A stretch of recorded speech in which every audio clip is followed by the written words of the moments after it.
Cauliflower curry. దీన్ని ఫస్ట్గా ఉడకబెట్టుకోవాలి. కాలీఫ్లవర్ను కొంచెం వాటర్లో వేసి ఒక 10 నిమిషాలు ఉడకనివ్వాలి. ఎందుకంటే కూర తర్వాత కర్రీ చేసుకోవచ్చు.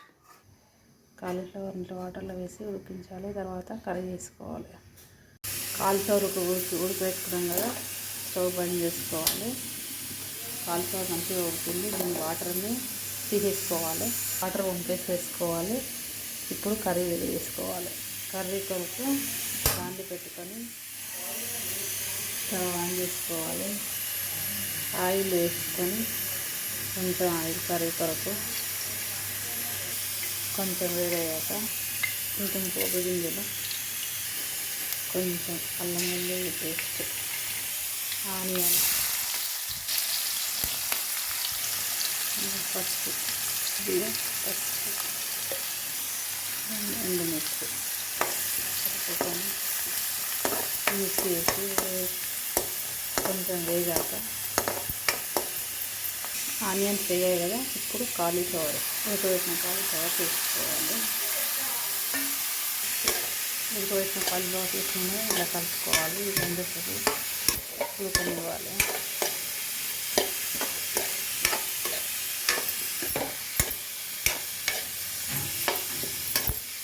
కాసేపు ఉడకబెట్టిన తర్వాత కాసేపు ఉడకనివ్వాలి. మూత పెట్టుకోవాలి.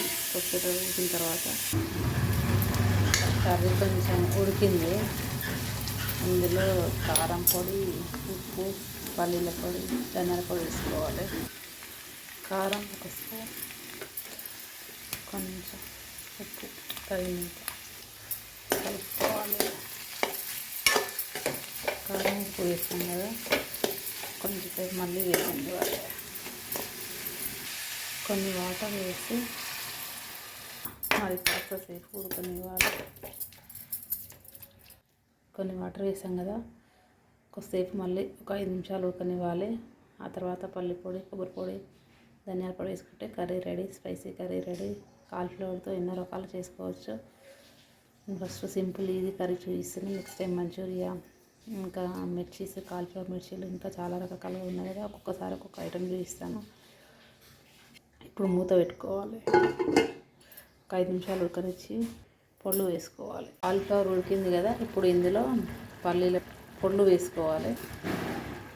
పల్లీల పొడి, నువ్వు పొడి, కొబ్బరి పొడి,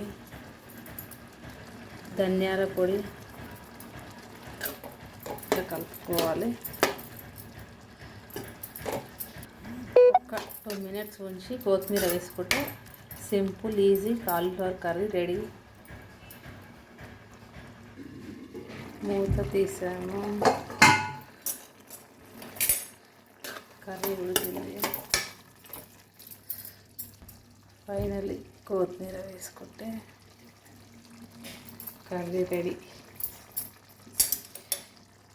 అయిపోయింది. Simple easy cauliflower curry ready.